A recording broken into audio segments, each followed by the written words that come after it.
इनकिलाब इनकिलाब जिंदाबाद जिंदाबाद इनकिलाब इनकिलाब जिंदाबाद जिंदाबाद इनकिलाब इनकिलाब जिंदाबाद जिंदाबाद इनकिलाब इनकिलाब जिंदाबाद जिंदाबाद বজ্র কণ্ঠে কাঁপবে না আর হাদির কথাগুলো হাসতে হাসতে ওসমান হাদি জান্নাতে পাড়ি দিল এই ইনসাফ করতে কায়েম বিলিয়ে দিল জীবন স্বাধীনতাকামী বিপ্লবীরা হাদিকে করছে স্মরণ হাদি ছিল হাদি আছে হাদি থাকবে চিরকাল বীর হাদিদের সত্যের বাণী গড়বে মহাকাল হাদি ছিল হাদি আছে হাদি থাকবে চিরকাল বীর হাদিদের সত্যের বাণী গড়বে মহাকাল ইনকিলাব ইনকিলাব জিন্দাবাদ জিন্দাবাদ ইনকিলাব ইনকিলাব জিন্দাবাদ জিন্দাবাদ ইনকিলাব ইনকিলাব জিন্দাবাদ জিন্দাবাদ ইনকিলাব ইনকিলাব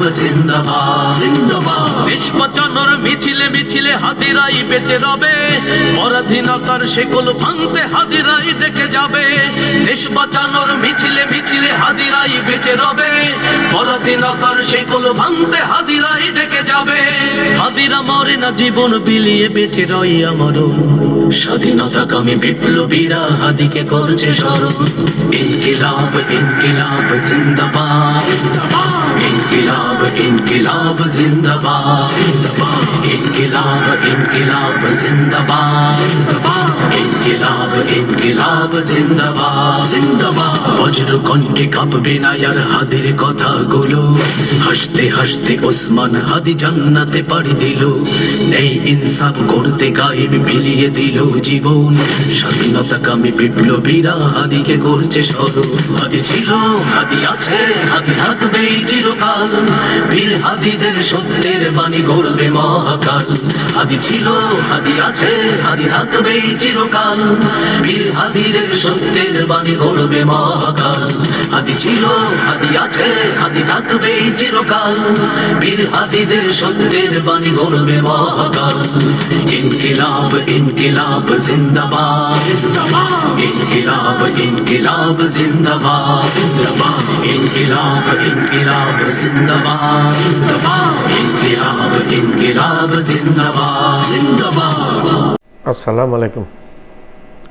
ভারতের একটা পুরনো অভ্যাস আছে বাংলাদেশকে ভয়ভীতি দেখানো এবং হামলা করে বাংলাদেশ দখল করে ফেলবে, অ্যাটম বোমা মারবে এবং নানা রকম সীমান্তে নানা রকম উত্তেজনা সৃষ্টি করা কৃত্রিমভাবে, এগুলি দেখিয়ে বাংলাদেশকে তাদের পদানত করে রাখার জন্য। কিন্তু বর্তমানে বাংলাদেশ আর সেটা মানবে না। এখনকার যে জেনজি, এই জেনজি আর সেটা মানবে না।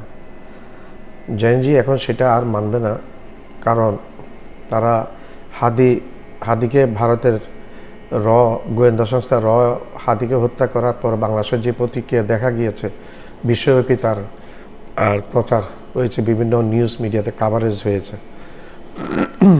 ভারতের যদি কিছু কাণ্ডজ্ঞান থেকে থাকে তাইলে এগুলো থেকে কিছুটা শিক্ষা নেবে। তো সব কিছু মিলে দেখা যাচ্ছে যে এত সহজ হবে না কোনো কিছু ভারতের জন্য, আগে যেভাবে হতো। কারণ বাংলাদেশের মানুষ এখন কোনটা ভালো কোনটা খারাপ ভারতে কোনো কিছু জোর করে চাপিয়ে দিতে চাইলেও চাপিয়ে দিতে পারবে না। বাংলাদেশ মানুষ এখন সেগুলো বুঝে ফেলেছে এবং সেটা কোনোভাবে করতে দিবে না বাংলাদেশের মানুষ। আর বাংলাদেশকে যে হুমকি দুমকি দিয়েছে, এই পরিপ্রেক্ষিতে পাকিস্তানের রাজনীতিবিদ এবং সাধারণ মানুষ এবং সরকার থেকে বলা হচ্ছে পাকিস্তানের মিসাইল কিন্তু রেডি আছে, বেশি দূরে নয়, দিল্লি থেকে। এটা বলছে যে বাংলাদেশের দিকে যদি চোখ তাকিয়ে দেখে তাহলে পাকিস্তানের মিসাইল বেশি দূরে নয়, এগুলো দিল্লির লালকেল্লাতে আঘাত করবে গিয়ে। তো সেটা ভারত শুধু আগে ভারত দুইটা ফ্রন্টের দিকে তাকাতে হতো, একটা পূর্ব দিকে ও উত্তর দিকে, সেটা হচ্ছে চীন ফ্রন্ট, আরেকটা হচ্ছে দক্ষিণ দিকে, সেটা হচ্ছে পাকিস্তান ফ্রন্ট। এখন ভারত তাদের কার্যকলাপে তাদের তৃতীয় আরেকটি ফ্রন্ট খুলে বসেছে, সেটি হচ্ছে বাংলাদেশ ফ্রন্ট, সেটি হচ্ছে ভারতের পূর্ব দিকে। তো এখন তিন ফ্রন্টে একটা যুদ্ধের সম্ভাবনা দেখা দিবে। যদি বাংলাদেশকে আক্রমণ করে, চীনও বসে থাকবে না, প্রত্যক্ষ পরোক্ষভাবে সে লাদাখ নিয়ে নেবার চেষ্টা করবে। 7 সিস্টার চিকেন নেক দখল করে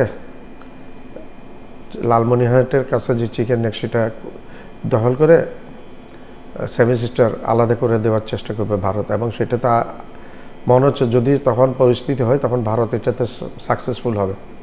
এদিকে লাদাখে বিশাল এক অংশ দখল করে নেবে, বাকি অংশটা 1963 সালের যুদ্ধে একটা অংশ দখল করেছিল দিল্লি থেকে বড় একটি অংশ তখন দখল করে নিয়েছিল রাহুল গান্ধীর ভাষ্যমতে। দিল্লি থেকে বড় একটি অংশ তখন দখল করে নিয়েছিল, এখন বাকিটুকু দখল করে নেওয়ার চেষ্টা করবে। এদিকে কাশ্মীর পাকিস্তান দখল করে নেবে, শিখরা খালিস্তানের স্বাধীনতা ডিক্লেয়ার করবে শিখেরা। তো ভারতের জন্য কোনোটাই সুখবর হবে না। আর বাংলাদেশও এমনি বসে থাকবে না। বাংলাদেশের মিলিটারি অনেক পাওয়ারফুল, অস্ত্র কম থাকতে পারে কিন্তু সামরিক বাহিনী অনেক বেশি শক্তিশালী বাংলাদেশে। ভারতীয় সেনাবাহিনীকে বিএসএফকে যেভাবে বড়বাড়ি এবং আরেকটা জায়গায় দুই জায়গায় যে তীব্র সংঘর্ষে যেভাবে মার খেয়েছে বিএসএফ, সে মারের বদলা বিএসএফ নিয়েছে সেনা অফিসারদেরকে, 57 জন সেনা অফিসারদের হত্যা করে আর্মির মেরুদণ্ডটা ভেঙে দিয়েছিল। আর আরও হত্যাকাণ্ড চালিয়েছে শেখ হাসিনার সাথে মিলে রর প্রত্যক্ষ তত্ত্বাবধানে হেফাজতের হত্যাকাণ্ড, তারপর গত বছর 2024 জুলাই আগস্টের হত্যাকাণ্ড, 2500 মতো ছাত্র, 2400 মতো ছাত্র হত্যাকাণ্ড, শিশু হত্যা হয়েছে গত বছর। তো এগুলো সব কিছু মিলে পরিস্থিতি কিন্তু ভারতের অনুকূলে না, ভারতের প্রতি। বাংলাদেশের মানুষ প্রচণ্ড বিক্ষোভ করছে এখন ভারতের বিরুদ্ধে। ভারতকে সহ্য করতে পারছে না, মোদিকে সহ্য করতে পারছে না। মোদি তার বাংলাদেশ বিরোধী কট্টর প্রতিক্ষণে সবসময় অবস্থান নেওয়াতে এবং পদক্ষেপ নেওয়াতে বাংলাদেশের মানুষ অনেক বেশি ক্ষেপে গেছে। মোদিকে আর জায়গা দিবে না, ভারতকেও আর তেমন আস্থার মধ্যে রাখবে না। ভারতে একটা গোয়েন্দা সংস্থা রিপোর্ট দিয়েছে ভারত যদি বাংলাদেশের সাথে যদি সম্পর্ক বৃদ্ধি না করে, তাহলে বাংলাদেশ আর ভারতকে তেমন বাংলাদেশের কাছে ভারতের গুরুত্ব হারিয়ে যাবে। এটা অনেকটা হারিয়ে গেছে অলরেডি, এটা আমরা দেখতে পাচ্ছি, এবং সেটা দিল্লির জন্য আরও বুমেরাং হয়ে যাবে। এখন বাংলাদেশের সাথে পাকিস্তানের একটা প্রতিরক্ষা চুক্তি হওয়ার কথা সৌদির আদালত। সৌদি পাকিস্তান যেভাবে পারমাণবিক প্রতিরক্ষা চুক্তি করেছিল, সেরকম পারমাণবিক ডিল বাংলাদেশে পাকিস্তানের সাথে করবে বলে শোনা যাচ্ছে। আরও একটা জোট এখানে গঠিত হতে যাচ্ছে, সেটা বাংলাদেশ, পাকিস্তান এবং চীনকে নিয়ে। এগুলি সব কিছু নিয়ে ভারতের ভয়ের কারণ হয়ে দেখা দিয়েছে, যার কারণে এগুলি রিয়াকশন ভারত দেখাচ্ছে প্রতিনিয়ত এই সমস্ত কিছু রিয়াকশন ভারত দেখিয়ে যাচ্ছে। বর্ডারে এত সৈন্য সমাবেশ, বর্ডারে হুঙ্কার, এই সমস্ত কিছু ভারতের অস্থিরতা, এই ভয়ের থেকে ভারতের অস্থিরতা সৃষ্টি হয়েছে, যেটার রিফ্লেকশন আমরা দেখতে পাচ্ছি। বাংলাদেশকে প্রতিনিয়ত হুমকি দেওয়া, চট্টগ্রাম দখল করে নেওয়া, ফেনী চিকেন নেক দখল করে নেওয়া, তারপর দিনাজপুরের চিকেন নেকের কাছে দিনাজপুরের বিশাল অংশ দখল করে ভারতের চিকেন নেককে বড় করে দেওয়া ইত্যাদি। শেখ হাসিনা সরকারের পতনের পর থেকে পেন্ডুলামের মতো দুলছে বাংলাদেশ ভারত সম্পর্ক। মাঝে সম্পর্ক স্বাভাবিক করতে নানা দেন দরবার করা হলেও সম্প্রতি বড় জায়গা করে নিয়েছে তিক্ততা। এই অঞ্চলে ভারতকে পাশ কাটিয়ে ত্রিপক্ষীয় জোট গড়ার চেষ্টা চলছে। এতে ঢাকা থেকে দূরে সরে যাওয়ার কৌশলগত শঙ্কায় পড়েছে নয়াদিল্লি। কঠিন পরিস্থিতিতে বাংলাদেশ বিষয়ে সরকারকে বেশ কিছু সুপারিশ দিয়েছে কংগ্রেস নেতা শশী থারুর নেতৃত্বাধীন ভারতের সংসদের পররাষ্ট্র বিষয়ক স্থায়ী কমিটি। 1971 সালের মুক্তিযুদ্ধের পর বাংলাদেশের বর্তমান পরিস্থিতি ভারতের জন্য সবচেয়ে বড় কৌশলগত চ্যালেঞ্জ তৈরি করেছে বলে মন্তব্য করেছে এই কমিটি, যেখানে পরিস্থিতি সামলাতে খুব সতর্ক হওয়ার পরামর্শ দেওয়া হয়েছে সরকারকে। এছাড়া বাংলাদেশের সাম্প্রতিক অস্থিরতার পেছনে বেশ কয়েকটি কারণ তুলে ধরা হয়েছে। এর মধ্যে রয়েছে ইসলামপন্থীদের উত্থান, চীন ও পাকিস্তানের প্রভাব দ্রুত বৃদ্ধি এবং শেখ হাসিনা নেতৃত্বাধীন আওয়ামী লীগের দীর্ঘদিনের আধিপত্যের পতন। এই কমিটির মতে 1971 সালের চ্যালেঞ্জ ছিল অস্তিত্বের প্রশ্ন, মানবিক সংকট ও একটি নতুন রাষ্ট্রের জন্ম।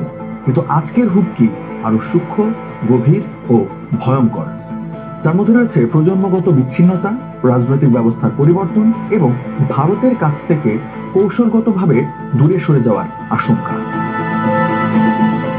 পররাষ্ট্র বিষয়ক স্থায়ী কমিটির দেওয়া প্রতিবেদনে আরো বলা হয়েছে, শেখ হাসিনার ক্ষমতাচ্যুতির পর ইসলামপন্থী শক্তির ফিরে আসা, যুব নেতৃত্বাধীন জাতীয়তাবাদের উত্থান, চীন ও পাকিস্তানের ক্রমবর্ধমান প্রভাব সবকিছু মিলে বাংলাদেশের রাজনীতিতে এটি একটি গুরুত্বপূর্ণ মোড় বদল।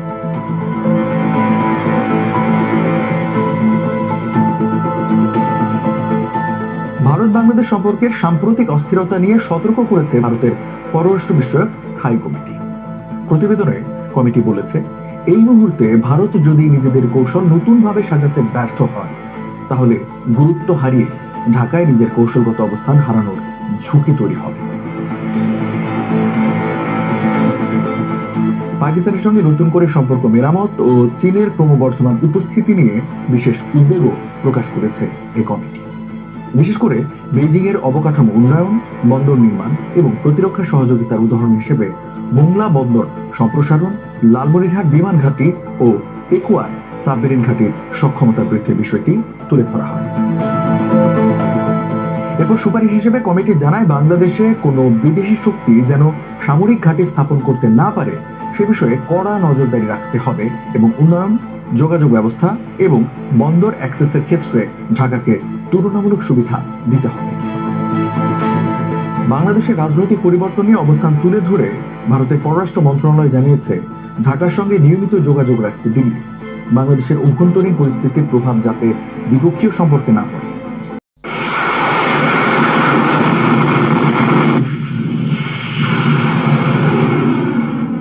বন্ধুরা, আপনি কি জানেন দক্ষিণ এশিয়ার মানচিত্রে একটি ছোট দেশ নিঃশব্দে কতটা শক্তিশালী হয়ে উঠেছে?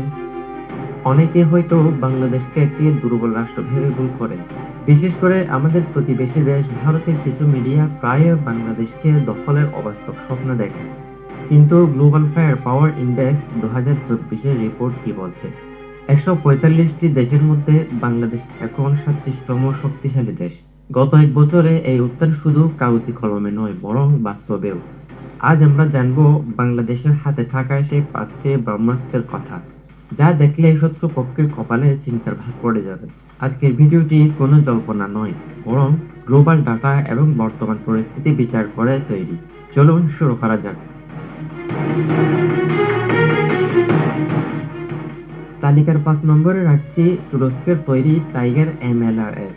এটি কোনো সাধারণ মিসাইল সিস্টেম। খুন করে থামাবে কে হাদিকে? শুয়োরের বাচ্চারা চেনে না আজাদিকে। প্রতি ফোঁটা রক্তের কত শত মূল্য, শহীদের জমিনে রক্ত অতুল্য। এই হাদি একা নয়, হাদি কোটি লক্ষ, বাংলার পুরোটাই হাদিদের পক্ষ। শহীদের কাফেলার ডর নাই, নাই ভয়, হাদিদের প্রার্থনা যাই চাই তাই হয়।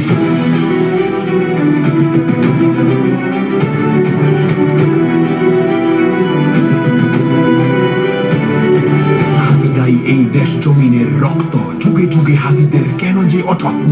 হাদিরাই এটো বোমা আবাবিল পক্ষী, সহুসের মন ছিল সুশীতল লক্ষ্মী। বাবরার হত্যায় ভেবেছিলে শ্রেষ্ঠ, দেখেছ কি ফলাফল ছেড়ে নাই কেষ্ট। হাদিরাই জন্মায় ফাতেমার গর্ভে, হাদিরাই মরুভূমি ফুলে ফলে ভরবে। হাদিদের ভয় নেই, হাদিরা শহীদ, হাদিরাই ওমর আলী বাদ বাকি বৃত্ত। গুলি টুলি হাদিদের চুলটাও ছেড়ে না, হাদিরা আছে বলে ফাশিস্ট ফেরে না।